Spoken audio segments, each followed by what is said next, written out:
What's up, guys? This is your boy Dance Freak. So today we're going to be diagnosing a low crankage or no crank no start on your 98 Honda Accord.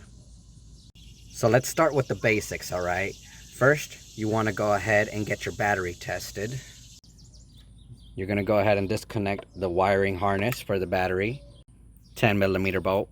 Now there are a whole bunch of tests you can do with the voltage meter. I don't have that right now, so I'm not going to waste time. The next thing you can get tested is going to be your alternator, which you have a 14mm bolt here, your adjuster screw here, and I think a 10 or a 12mm bolt there, which I know you can't really see. But another thing you're going to want to get tested is your starter, which it's got a connector here for the ground, and you can just pop that right off.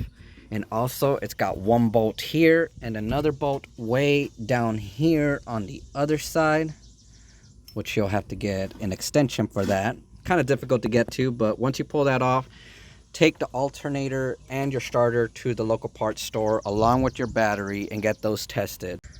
Now, if they all come back good, then you know that it might be narrowing it down to, if it's not your alternator, your starter, or your battery, you're going to have a bad ground, a bad relay, or you're going to have a bad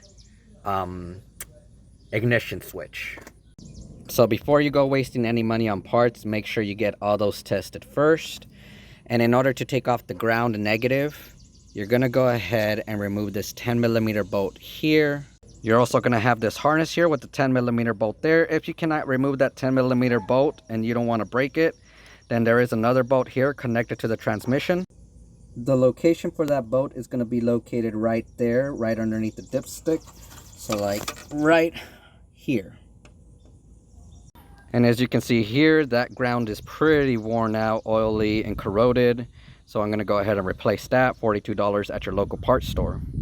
Another thing to look for is your fuse box right here. So you got a 100 amp fuse to the battery right there. This guy right here, and you just want to make sure that it's good, it's not broken or anything like that. You also got this 50 amp fuse right here that leads to the relay, I believe.